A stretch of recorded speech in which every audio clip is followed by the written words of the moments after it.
What is up? So, made a video about my Mac dying, and it did. I got this off the internet for $79, pretty much shipped here. um, I'm gonna go just talk about some different things about the iMac, or Macintosh in general. We're gonna talk about this one first. Now, for somebody who doesn't know anything about computers, they probably couldn't do what I did. Um, because I bought this like uber cheap because it didn't have as much RAM in it and it had a small hard drive in it. And I knew I'm just going to add more RAM, I'm going to put a bigger hard drive in it, and it'll be fine because I can just basically clone my old hard drive onto this and it'll basically be just like my old system. And I'll tell you how I do that too, because this is a good idea for people if you have a Mac. Like Macintosh is makes it really hard for you to find older software to upgrade if you have an older one. They want you to buy new hardware. That's just how that's their model is to sell brand new hardware.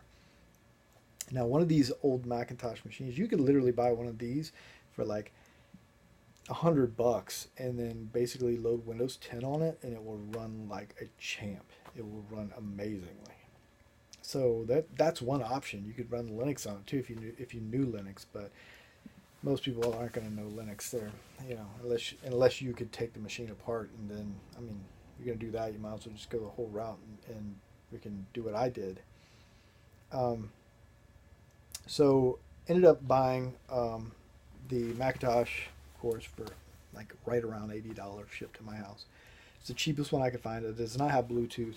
One thing I figured out though was after I took it apart, I was going to take the Bluetooth module out of my old one and put it into this one. And I figured out that from the manufacturer, if they do not, if it's not going to have Bluetooth, they don't solder the pins on the main board for Bluetooth. So I would literally have to take the thing completely apart, solder pins onto it, and then add the Bluetooth module on there. And I didn't really want to do that. So I was like, Bluetooth is not that freaking important to me. You know what? I'll buy another Mac later and I'll just clone this one to that one and I'll have Bluetooth. Doesn't matter. For $79, I could buy like 5 of these things. So, who cares? It's just that's chump change. Like $100 for a machine is really chump change if you think about it. Especially for a Macintosh, because you're not going to find something that is old like that you're not going to be able to get for a little bit of money. And the main reason why people get rid of them is because they become slow and then basically unusable. But that doesn't mean that the machine is bad. That could be like it could be that the main board is going bad, which is what was happening with mine. But it could be just that the OS needs to be reloaded on it, and that's the reason why it's slow. So, needless to say, I took it apart. I put a terabyte hard drive that I bought off the internet for $25 because that's how I roll. I ended up finding a company that remanufactures hard drives, and I ended up buying one. I'm going to buy a freaking 4 terabyte for this other machine, and now I have a ton of storage. But, so I loaded that on there, and then of course I was going to have to buy RAM, but being me, I'm a computer guy, so I have the RAM bucket. So I dug through all that. I found some RAM that would work, slammed it in there. I got 8 gigs of RAM. I have a full terabyte hard drive. We're running El Capitan on it. That was kind of a pain in the butt. I knew that I wanted to upgrade because I knew that El Capitan would run good on the 2009 versions because it would run good on this Mac. But what I ended up doing, because my old Mac was the 20-inch and I used it for everything, and I do like this.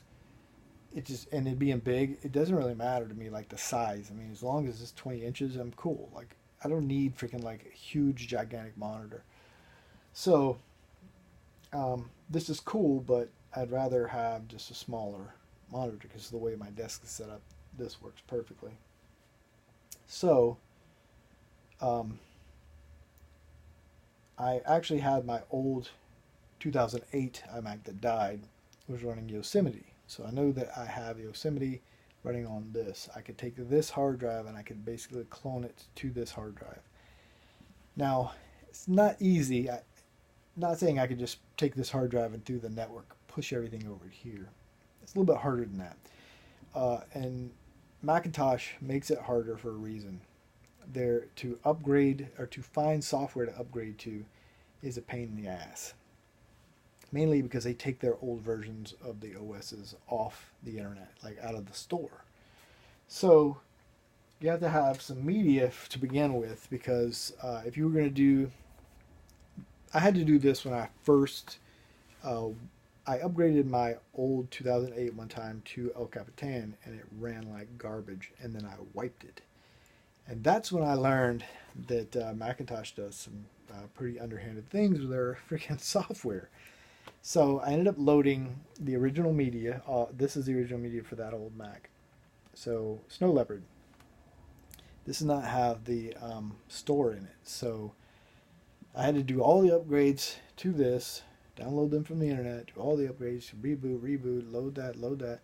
Then it finally loads the store on there. So then I go on to the online store, and the only operating system at the time was the operating system that I went to, which was El Capitan, which ran like garbage because that particular Mac just doesn't really run on good on it. But I know that these will. So 1 year later, so my OS on this guy is what I was running on that machine, which was Yosemite. That was as high as I could go. So I ended up having to torrent a copy of Yosemite to be able to get back to where I was at, because I had already downloaded it. I had a legit copy running, and then I upgraded like a moron and didn't have a backup of my freaking hard drive. Well, learning that back then, I finally kind of did some research into like what I needed to do. Well, I figured out with any Macintosh, you can boot to an external hard drive as if that drive is inside of the machine, and it will run fine. You can boot to an external like USB 2 hard drive, like external, like through the wire, and it will work fine. It'll be a little slow doing certain things, but it will run fine. So I figured out that, hey, I can use this program that I found called Carbon Copy Cloner. So I think there's a pay version now, which is definitely worth the money. I have a free version that I got a long time ago. Well, I took that software, Carbon Copy Cloner, on my 2008 iMac that died. When I reloaded it back in the day and finally got it up to where it needed to be, I basically used that program to clone the hard drive that was in it to this external hard drive. So this external hard drive is just for that. It is literally just a clone. So it's a vanilla clone of everything that I use. So it has all the websites and the favorites. It has every program that I use loaded on it. I can boot this from any Macintosh and it will run. It's got Yosemite on it. So I basically booted this up, cloned this onto that using Carbon Copy Cloner. Then I found a version of a version of El Capitan that I downloaded, put it on my thumb drive from my other computer, plugged it in here, put it on there, upgraded. The one thing you'll have to do is with the OSs, they make it seem as if the OS has something wrong with it. It'll throw like obscure errors, or it'll say this version is like corrupt. There's like freaking 50 different errors it can throw, and they're just kind of obscure. When you Google it, it doesn't say anything. It just kind of throws you. It'd be like going on a rabbit trail. I dealt with this until I actually took a hex editor and I hex edited the original install and was like looking through it and realized there was nothing wrong with it. This was back in the day. I did this with Yosemite because I was trying to move to Yosemite, and I was like, why the hell won't this thing boot? Why won't it load? Because it's a version that I got off their store. So then I found a nag in the install, which was a line in there basically that looked at the date. And I was like, I got you. This is something that they used to use back in the day with shareware and stuff. Back in like 1999, 2000s there, used to download shareware and it would stop at a certain date and then it wouldn't work anymore because it had a time nag in there. so it wouldn't let you run it, and you could just throw whatever code you want. You could say this software is beyond blah blah blah days, don't use it anymore. Well, there's just throw obscure freaking errors, and there's a freaking whole list of them that it can throw. So I realized that if you roll back the date, so you have to have an operating system loaded. So I loaded this guy, went into the clock, rolled it back to the date in which the software, the operating system, was still on the site that you could download it, so on their store. And then I installed using that date, and it installed perfectly. So you will run into that if you're trying to upgrade, or if your machine dies or something happens. So it's always good to have a clone of this, because with Carbon Copy Cloner I can literally plug this into any machine and tell Carbon Copy Cloner, hey, clone this onto that internal hard drive, and it just clones. It takes about 20 minutes, and then when it's done, it's like, okay, you're good. And when I reboot, it'll boot straight into what was here, which is now there. So that's a way to get around all this stuff. And I might make some videos on some of this stuff, because it's a pain in the butt. If you don't have versions that you've downloaded to, you can go to Pirate Bay is where you're going to have to do it. But you could download some of the older operating systems from there, like El Capitan or any of the Mac operating systems that used to be in the store for free. You know, you could get them there and then basically load them onto a thumb drive, or load an older operating system on the machine and basically boot up that way, and then install that way.